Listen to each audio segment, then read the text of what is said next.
Shalom. Mari kita siapkan hati kita lebih lagi. Kita masuk dalam hadirat Tuhan. Saat ini kita naikkan pujian kita, naikkan ucapan syukur kita kepada Tuhan.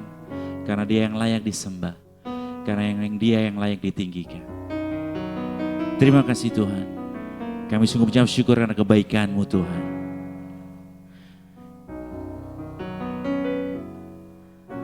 Ku naikkan syukur padamu Yesus, ku sembah sujud kepadamu Tuhan, di hadapan tata kemuliaan-Mu, ku tinggikan, ku agungkan selamanya. Ku naikkan syukur padamu Yesus, ku sembah sujud kepadamu Tuhan, di hadapan tata kemuliaan-Mu, ku tinggikan, ku agungkan selamanya. Segala puji syukur bagi-Mu, ku tinggikan nama-Mu selalu. Kemuliaan hanya bagi-Mu, terpujilah nama-Mu. Segala puji syukur bagi-Mu, ku tinggikan nama-Mu selalu. Kemuliaan hanya bagi-Mu, terpujilah nama-Mu. Kami naikkan ucapan syukur kami Tuhan.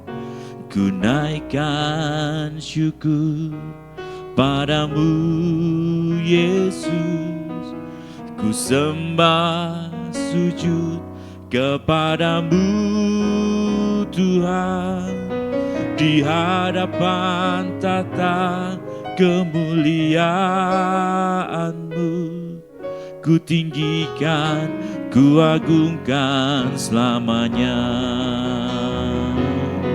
Segala puji syukur bagi-Mu, ku tinggikan nama-Mu selalu. Kemuliaan hanya bagi-Mu, terpujilah nama-Mu. Segala puji syukur bagi-Mu, ku tinggikan nama-Mu selalu. Kemuliaan hanya bagi-Mu, terpujilah nama-Mu, terpujilah nama-Mu, terpujilah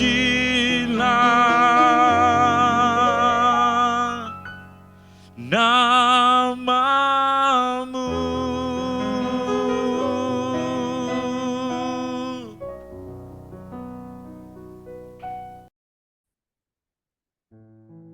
Shalom Bapak Ibu dan Saudara-saudari, kita berjumpa kembali di dalam renungan Intim dengan Allah.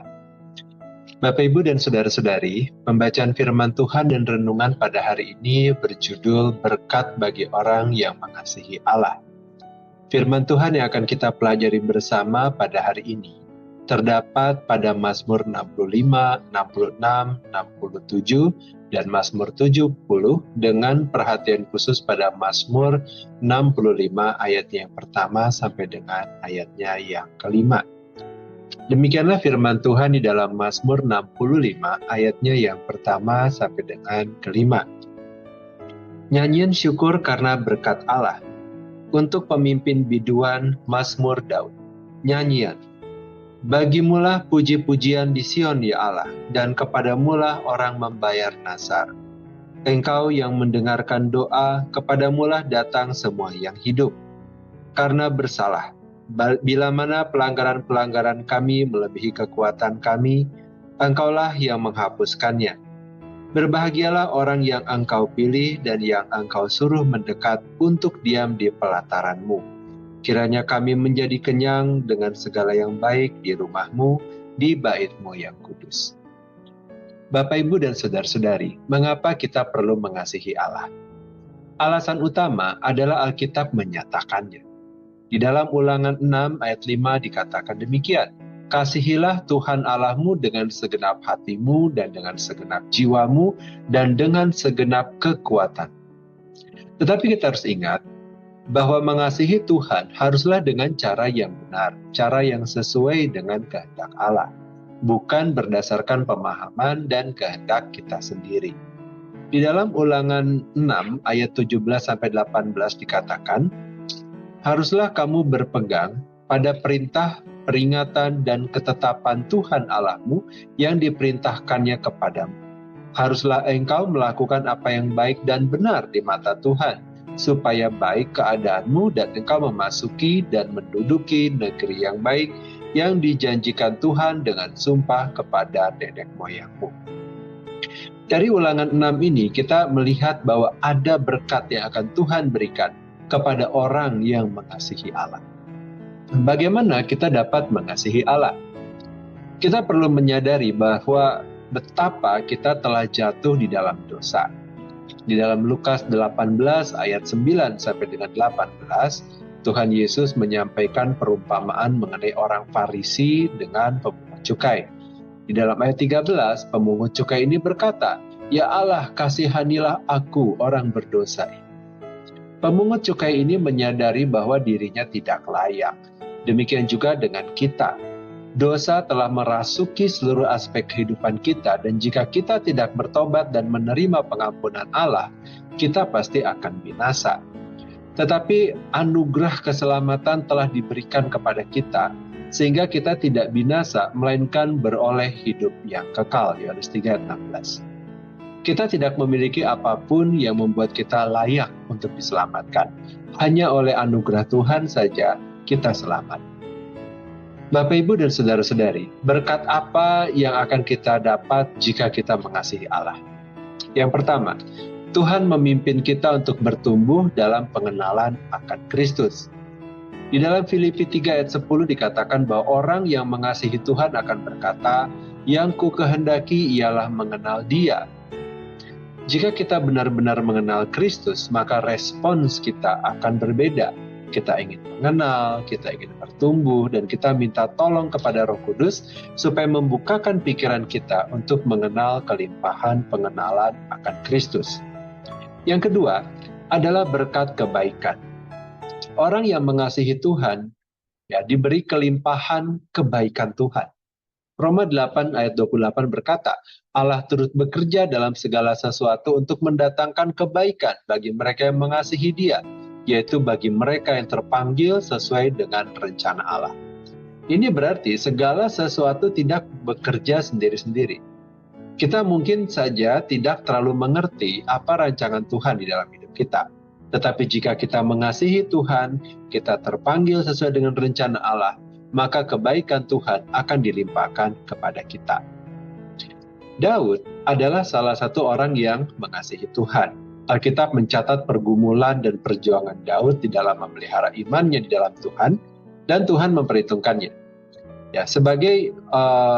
Sebagai orang yang mengasihi Tuhan, Daud menerima banyak sekali kebaikan dari Tuhan. Di dalam Mazmur yang kita baca pada hari ini, di dalam Mazmur 65, Daud menaikkan pujian syukur kepada Allah karena berkat-berkat yang diberikan Tuhan. Tidak hanya berkat jasmani, namun terutama berkat rohani, yaitu pengampunan dari Tuhan. Bapak, Ibu, dan saudara-saudari, di dalam Mazmur 66 dan 67 disampaikan juga nyanyian syukur atas kebaikan Tuhan dalam menolong orang Israel dan segala berkat yang diberikan. Dengan kesadaran akan penyertaan dan kebaikan-kebaikan Tuhan, maka ketika mengalami masalah dan pergumulan, kita akan tetap kuat. Kita dapat berseru kepada Tuhan, meminta pertolongan, dan Tuhan akan menjawab kita dengan caranya. Mungkin tidak selalu sesuai dengan apa yang kita harapkan, tetapi cara Tuhan adalah yang terbaik. Jika kita mengatakan, Tuhan, saya sudah mengasihi Engkau, sekarang mana berkat buat saya? Ini berarti sebenarnya kita tidak mengasihi Tuhan. Tuhan telah mengasihi kita walaupun kita tidak layak untuk dikasihi. Maka sudah selayaknya kita mengasihi Tuhan tanpa agenda-agenda tersembunyi. Yang ketiga adalah mahkota kehidupan. Di dalam Yakobus 1 ayat 12 dikatakan, berbahagialah orang yang bertahan dalam pencobaan, sebab bila ia sudah tahan uji, ia akan menerima mahkota kehidupan yang dijanjikan Allah kepada barang siapa yang mengasihi Dia. Tuhan memberi mahkota kehidupan pada orang yang mengasihinya. Orang yang mengasihi Tuhan akan setia dalam pencobaan, setia dalam penderitaan. Bapak, Ibu, dan saudara-saudari, mengasihi Allah hendaknya tidak dipandang sebagai perintah, bukan sebagai beban, tetapi sebuah kabar baik bagi kita. Suatu undangan untuk kita dapat menikmati Allah, bersekutu dengan Allah, bersuka cita dengan Allah. Tidak hanya dalam kehidupan kita di dunia ini, melainkan juga di dalam kekekalan. Mari kita merenungkan akan hal ini dan kita dapat menyikapinya dengan tepat. Mari kita berdoa. Bapa yang baik, kami bersyukur untuk pembacaan firman Tuhan dan renungan yang telah kami dengar pada hari ini. Kami belajar bahwa ada berkat bagi orang yang mengasihi Allah. Di dalam keterbatasan kami, seringkali kami tidak dapat memahami rancangan Allah di dalam hidup kami. Tetapi kami mau tetap bersyukur atas berkat-berkat yang Tuhan berikan, karena Engkau memberikan yang terbaik bagi kami. Mungkin kami tidak menyadarinya, tetapi Engkau mengetahui apa yang terbaik bagi kami. Biarlah Roh-Mu yang kudus menyertai kami dan juga memimpin kami ketika kami membaca keseluruhan kitab Mazmur 65, 66, 67, dan 70 secara mandiri, sehingga kami dapat menerima setiap kebenaran firman Tuhan, dan biarlah kebenaran-Mu yang berbicara bagi setiap kami. Terima kasih Tuhan untuk anugerah yang diberikan kepada setiap kami dan keluarga kami. Terima kasih Tuhan untuk penyertaan Tuhan yang tidak akan pernah berakhir di dalam hidup kami. Kini kami berdoa dan memohonkan kepadamu ya Tuhan, kiranya damai sejahtera dari Allah Bapa, cinta kasih dari Tuhan Yesus, serta persekutuan dengan Allah Roh Kudus menyertai kami sampai kedatangan Tuhan yang kedua kali. Terima kasih Bapa, di dalam nama Tuhan Yesus kami berdoa. Amin. Demikianlah pembacaan firman Tuhan dan renungan pada hari ini. Sampai bertemu kembali di dalam pembacaan firman Tuhan dan renungan berikutnya. Tuhan Yesus memberkati.